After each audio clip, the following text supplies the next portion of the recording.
Hello, welcome to the next module, which covers the topics in chapters 2 and chapter 5 in the textbook, Newton's first law and Newton's third law. We're going to wait and do Newton's second law in the following module next week. So in the last module, which was module 2, you studied motion. And in particular, one of the really important things that I hope occurred to you was the relationship between acceleration, which describes how the motion of an object is changing, and the fact that motion and velocity are the same thing. So really what the acceleration describes is how the velocity is changing, but it's telling you about what's happening to the motion of your object, whether or not the motion is changing somehow. It could be that the motion is changing in the way that the speed is increasing or decreasing, speeding up or slowing down, but it could also indicate that the motion is changing because the object is simply changing direction, maybe changing from going up into the sky to coming back down to the ground, right? So that's the difference between these ideas: acceleration and velocity, which is the motion. Okay. So this module is Newton's first law of motion and also Newton's third law of motion. Newton's first law is in chapter 2, and Newton's third law is in chapter 5. The previous module was from chapter 3, and chapter 4 will happen next in the following module for Newton's second law of motion. Okay, so actually, let me say this. I think this is an interesting comment to make. So these laws of motion, as they're known, right? This is what everyone in the universe calls this piece of physics. But I think that there's a lot to be said for the fact that actually it's not really the law of motion, right? It's not the law of velocity. It's really the law of acceleration. Newton's laws, you'll see, really are about acceleration and force. Okay, so please look for that while you're reading. In your book, they'll always be referred to as the laws of motion, but you'll see that they're always addressing actually the acceleration.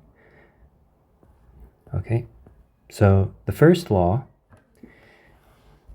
of motion, as an introduction, is called also the law of inertia. So it relies on this really interesting word, inertia.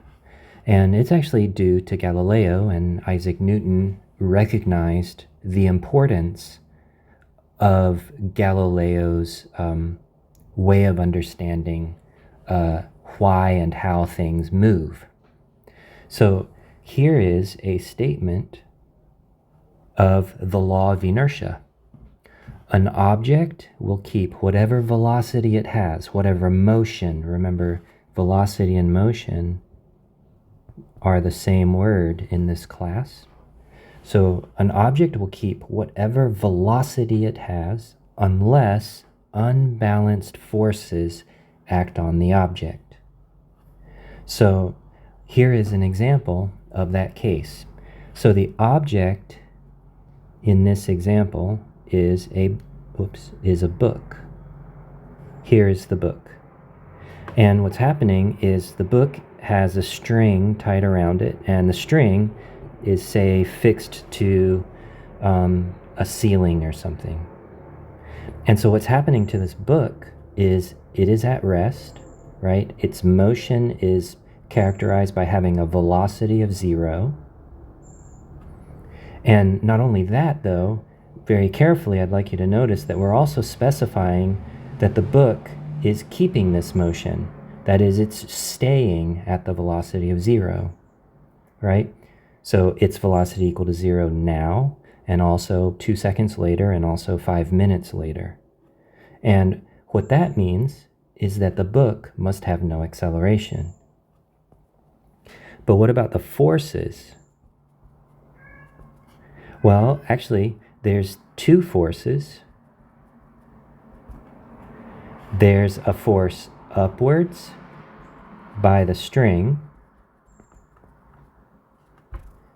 and also there's a force downwards by gravity.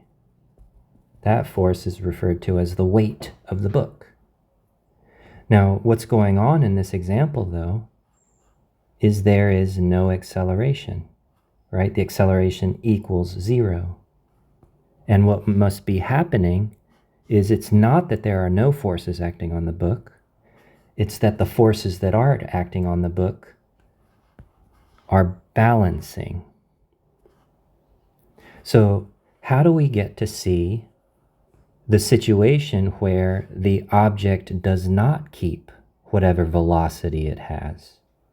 Well, what we need to do is figure out a way to unbalance the force.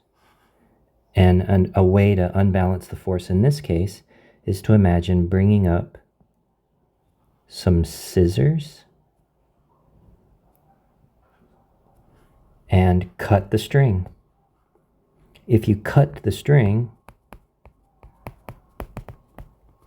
then there is no more upwards force by the string. There is only a gravitational force left over. And so that's the sense in which the forces go unbalanced. The gravity force, the weight force, is the force that's left over, and it is not balanced by any other force. And this is the case where we have unbalanced forces. The acceleration is no longer 0, and the velocity doesn't get to stay at rest. It changes. In fact, actually, the book falls down towards the floor, right? And actually has an acceleration called the free fall acceleration. Okay, so that's an example of thinking about a particular physical situation. There's a book hanging by a string, subsequently cut with scissors, and we could see Newton's first law doing its thing in this example. Newton's third law is the other topic that you're studying in this module. And Newton's third law is actually not really about motion. It's actually a statement about interaction. So Newton's third law defines something about force itself and how things interact. One way to say how things interact is that they exchange force. And in fact, actually, they exchange forces. They exchange two forces in particular. So as an example of looking at Newton's third law, imagine a book on a table. So here is the book, and below it is the table, right? And let's just imagine this is a book on a table somewhere in somebody's house, and everything is at rest. It's very boring, very quiet. Okay, so if you think about it, the book, because of gravity, tends to want to come down, and so the book is going to push down into the table. And so if you read the book pushing down on the table, what I'm talking about is the force acting on the table by the book. But at the same time, there is something that's supporting the book. That is, the table is also pushing upwards on the book. And can you see that force is described here? There's a force on the book by the table. And Newton's third law, it's a law, it's an assertion that says something, it's a claim about how nature handles forces. And it says that whenever you talk about two objects, in this case, it's the book and the table, and if these two objects interact, the way that they interact is the following way.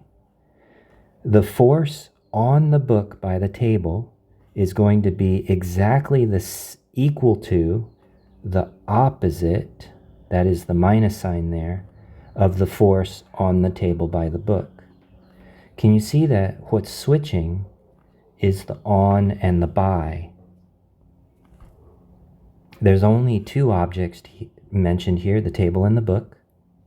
There is only a single interaction being described here, and that is the push interaction between the book and the table. The book pushes down on the table pushes up on the book, and this is a single interaction between these two separate objects.